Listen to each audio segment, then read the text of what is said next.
जब कोई superstar WWE छोड़ता है तो कभी कभी वो पूरी तरह से इस फेम की दुनिया से बाहर निकल जाते हैं और जब वो वापस दिखते हैं तो ऐसा हो सकता है कि उनके फैंस उनको पहचान भी ना पाएं। पर कौन है ऐसे रेसलर्स? हाँ, हम ऐसे 10 पुराने रेसलर्स की बात करेंगे जो आज पहचान में भी नहीं आते। अहमद जॉनसन।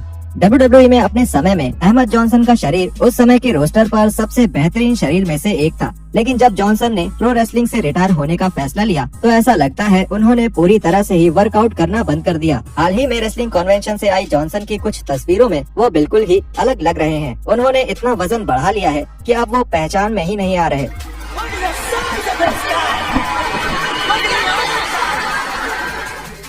फैंस और 99 से 2000 तक जो WCW में उनके साथ थे, उनके मुताबिक जॉनसन ने इस दौरान अपने शरीर पर ध्यान देना छोड़ दिया था। कुछ लोगों का तो ये मानना है कि इतना वजन बढ़ाने के कारण ही जॉनसन को WCW से निकाल दिया गया था। मीडियन।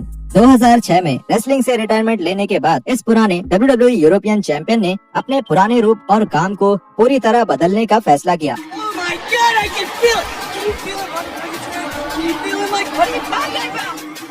मीडियन, जो एटीट्यूड एरा के दौरान मिनिस्ट्री ऑफ डार्कनेस के ग्रुप का हिस्सा थे, वो अब एक शेफ के तौर पर काम करते हैं। WWE के बहुत सारे पुराने खिलाड़ियों के हिसाब से वो अपने इस नए काम में WWE से ज्यादा सफल हैं। मीडियन ने अपना रूप भी WWE से बिल्कुल अलग कर लिया है। WWE में उनके लंबे बाल थे और वो पतले लगते थे, लेकिन अब WWE रिंग से किचन में आने के बाद वो गंजे हो गए हैं और थोड़े भारी भी लगते हैं। नंबर 3, स्निट्स्की।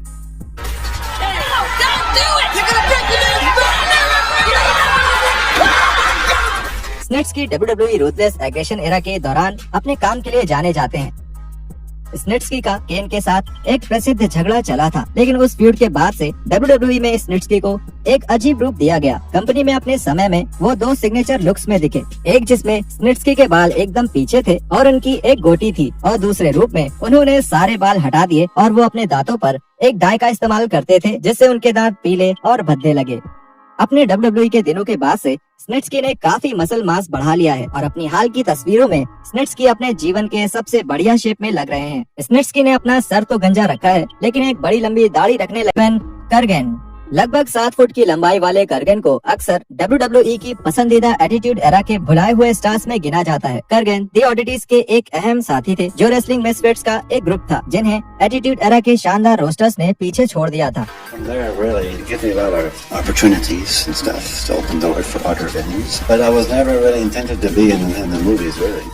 रेसलिंग की दुनिया से निकलने के बाद कर्गन ने एक्टिंग में बड़ी सफलता पाई और अपने नए काम के अनुकूल ही नया रूप भी बना लिया। कर्गन ने कई बड़ी मूवीज में काम किया है, जैसे पैसिफिक 300 और यहाँ तक कि डेडपूल 2 में भी। कर्गन ने खुद को काफी अच्छे से मेंटेन किया है और वो एक बेहतरीन शेप में है।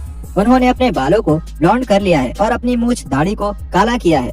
हालांकि अब वो अपने स्क्वायर सर्कल वाले दिनों से बहुत अलग लगते हैं और ये नया रूप इस पुराने ऑडिटी के साथी को हॉलीवुड में बहुत काम भी दिला रहा है। नंबर 5, बुल नकानो। बहुत लोगों के हिसाब से बुल नकानो विमेन रेसलिंग की सबसे प्रभावशाली महिलाओं में से एक हैं, लेकिन नकानो को याद रखने की एक वजह ये भी है कि उनका रूप बाकी सबकी तुलना में अलग ही रहा है। नकानो के बड़े और रंगीन बाल थे, इसके साथ ही उनके चेहरे पर कई निशान भी थे, लेकिन अब वो अपने बाल एक साधारण तरीके से रखती हैं। और जब नकानो दुनिया भर में कुछ इवेंट्स में नजर आई तो फैंस इस पुरानी WWE विमेन्स चैंपियन को पहचान भी नहीं पाए। Vladimir Kozlov. 2008 में व्लादिमीर को WWE की तरफ से एक बड़ी पुश मिली और उन्हें ट्रिपल एच के साथ WWE टाइटल के लिए एक मैच में बुक किया गया। ऐसी अफवाह भी थी कि वो उस टाइटल को जीतने भी वाले थे। आखिरी वक्त में WWE की मदद मिलने की वजह से फैंस के मन में इस पुराने सुपरस्टार और सेंटिनो मोरेला के साथ टैग टीम के लिए अच्छी यादें हैं। I like this look. Here's for movie. It's total different character. WWE से निकाले जाने के बाद से कोज़लोव को हॉलीवुड में काफी बड़े मौके मिले हैं, जिनमें फास्ट एंड फ्यूरियस 6 और जॉन विक 2 के स्टंट रोल्स भी शामिल हैं। 2021 के शुरुआत में WWE BT स्पोर्ट के इंस्टाग्राम अकाउंट पर उन्होंने कोज़लोव की एक तस्वीर डाली और फैंस ये देखकर हैरान रह गए कि ये पुराने टैग टीम चैंपियन अपने WWE के दिनों से कितने अलग लग रहे हैं। अब वो एक काली घनी दाढ़ी रखते हैं और उनके बाल पीछे की तरफ हैं। फैंस इस तस्वीर से इतने हैरान थे कि उन्होंने ये भी पूछ लिया कि वो तस्वीर असली थी या नकली।